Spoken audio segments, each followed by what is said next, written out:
Hola, ¿qué tal? Muy buenas noches, amigos. Sean bienvenidos a La Entrevista. Les saluda su amigo Leopoldo Pacheco. Me da muchísimo gusto darle la bienvenida a este programa, donde tenemos invitados especiales y, por supuesto, para hablar de muchos temas que son de su interés. Y en esta ocasión me da muchísimo gusto que nos acompaña. Este día tenemos el honor de tener aquí al señor Enrique de la Madrid Cordero. Leopoldo, qué gusto. Pues por supuesto, nos acompaña su experiencia dentro de la función pública, ahora como conferencista y pues con conocimiento para columnista y una serie de cosas que ya hemos estado viendo que pues por supuesto le admiramos y le reconocemos.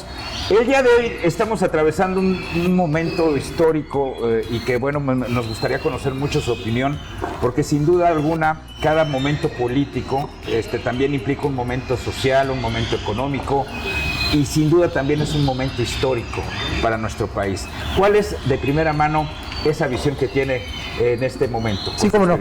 Gracias por la oportunidad. Yo he venido sosteniendo que México ha venido avanzando a lo largo de las últimas décadas, sí. A pesar del discurso de que no es así, pero eso no se sustenta en los datos. Es un mejor país que el de hace 40 años, es un país que ha avanzado en educación, que ha avanzado en cobertura de salud, puedo entrar luego en algunos datos, que ha avanzado, por ejemplo, en la gente que tiene acceso a internet, que ha avanzado en materia sobre todo también de comercio exterior, y sin embargo hay que reconocer que hemos tenido insuficiencias, tenemos retos. Los principales, yo diría que la inseguridad, que en México ya se ha vuelto un problema crónico. Tenemos también un problema de desigualdad, porque también en estos años de crecimiento, pues por un lado a unos mexicanos les ha ido mucho mejor que a otros, aunque todos creo que hemos mejorado, sí se han hecho más grandes las diferencias. Y también ha habido problemas de corrupción, que es muy importante que en México entendamos ese momento histórico en el que estamos. ¿Por qué en ese estamos?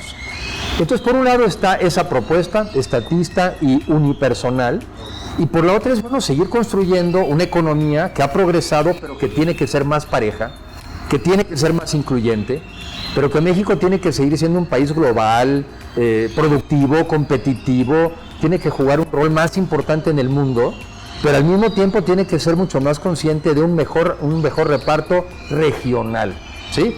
Una mejor distribución. Y en lo político, muy sencillo, tiene que ser un país más democrático, pero también creo que tenemos que ir construyendo este tema de gobiernos de coalición.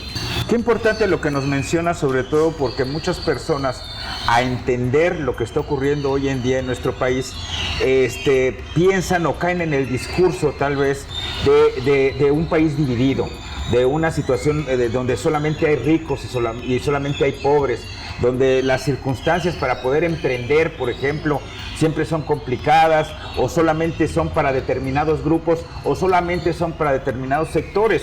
Y la perspectiva podría ser muy diferente, ¿no? Pero sobre todo hay un discurso de querer hacer una caricatura del país, ¿no? Como si este país en los últimos 40 años no hubiera avanzado, pero eso es falso. Mira, datos. En 1970 teníamos 3 años de escolaridad en el país, 3 años. Hoy estamos a punto de alcanzar los 10, del 70 al 2018. En 1970, la esperanza de vida de los mexicanos al nacer era de 61 años de edad, hoy es 75, ¿sí? Somos un país donde, de acuerdo al censo de INEGI, el año pasado, el 50% de los hogares ya tenían acceso a internet, ahora quizás son unos pocos más. Y además de las cosas que hay que recordar, donde estados como San Luis ha aportado, somos el 7º productor de vehículos en el mundo y el 4º exportador, el 4º productor de cerveza y el 1er exportador, el 1er exportador de pantallas planas. Y de acuerdo a los datos del INEGI, al 2018, el 42% de los mexicanos, sí, lamentablemente, 42, estaban bajo niveles de pobreza, pero la mayoría no.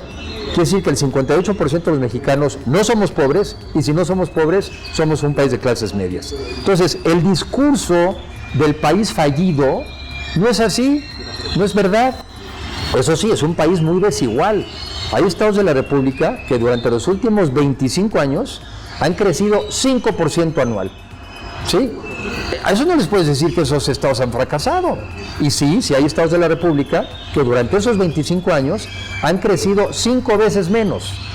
Y yo te digo cuáles: son Chiapas, son Oaxaca, son Guerrero, son Campeche.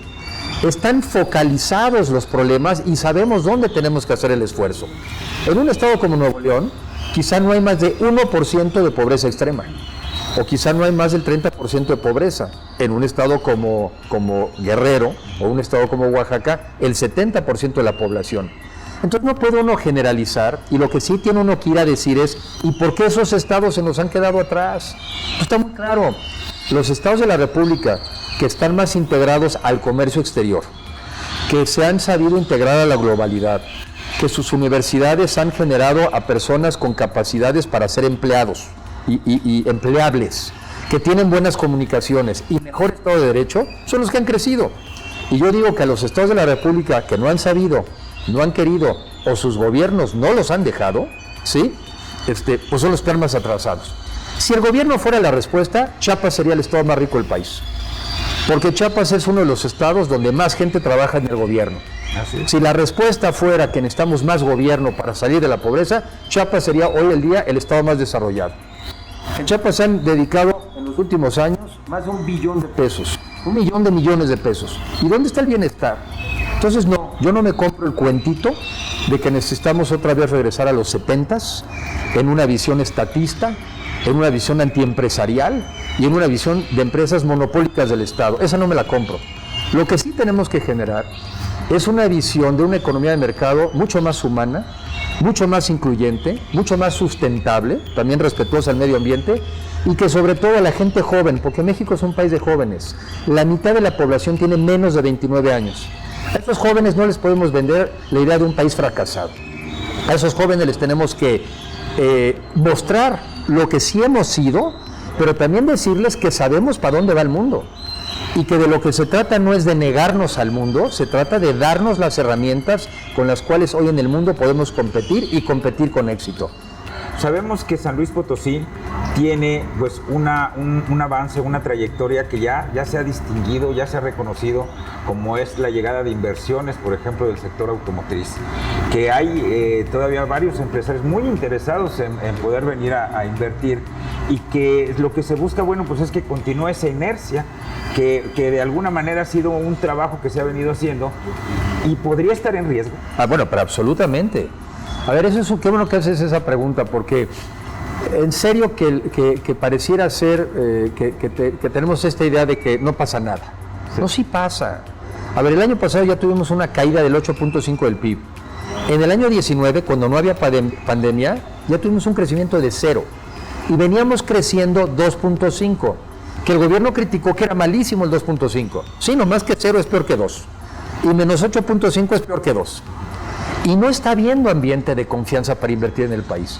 Entonces, ¿cómo le van a hacer los jóvenes para emplearse? ¿Dónde se van a emplear? ¿O sea, va a ser así como mágico? ¿O la esperanza de un joven es nomás de recibir una bequita de 3,000 pesos mensuales? ¿Esa es la gran expectativa de un joven en México hoy? ¿Eso es lo que los padres queremos para nuestros hijos? Yo no.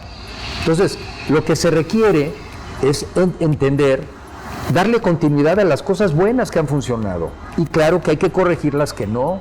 Pero esta visión tan absurda de llegar a destruir todo, porque se dice que todo estuvo mal, pues no estuvo mal.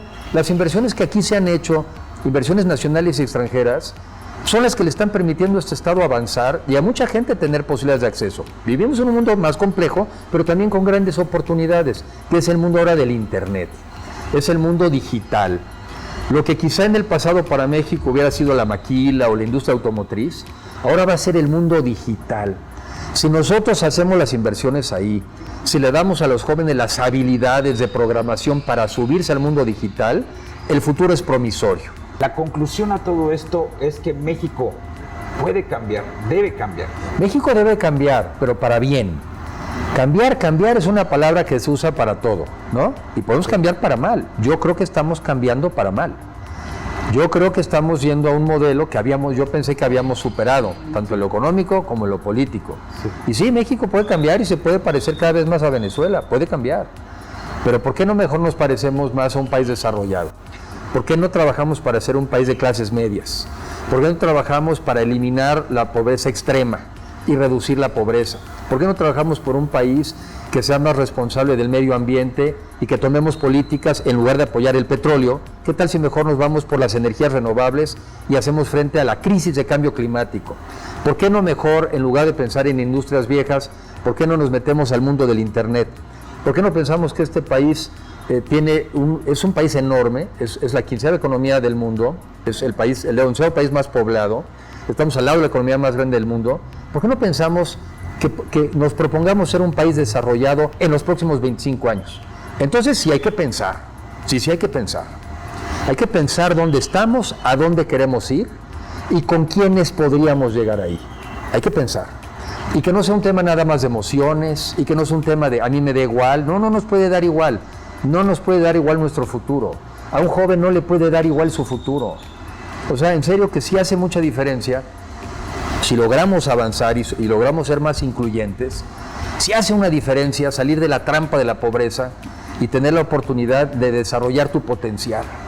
Y que generemos condiciones para que la gente no tenga que preocuparse de ¿y dónde vivo? ¿Y dónde como? ¿Y cuál es mi ingreso? Que luchemos por ser un país de clases medias, pero que entonces nuestra aspiración es ¿y a qué te quieres dedicar? ¿Cuál es tu potencial? Sí podemos salir, pero sí también quiero ser muy claro que estamos en un parteaguas. Estamos en un parteaguas. Y hay que hacer buenas políticas públicas para que los jóvenes tengan oportunidades, para que tengan acceso al internet, para que tengan acceso a la programación, para que se puedan conectar con las mejores empresas de México y del mundo, para que puedan ser emprendedores, para que tengamos aquí también recursos para que el que tenga ideas pueda emprender como lo hacen en otras partes del mundo. Esa es una opción. No tiene que ser la única opción que yo estoy destinado a recibir 3,000 pesos mensuales del Estado mexicano y a cambio de eso tengo que entregarle mi voto y mi libertad. Esa no puede ser la alternativa para los mexicanos. Nos quedamos con esa reflexión. Muchísimas gracias, señor Enrique de la Madrid Cordero, por haber estado con nosotros. Gracias, muchas gracias por la oportunidad. Ahí lo tiene usted, amigos. Bueno, pues por supuesto, a través de la entrevista, regresamos.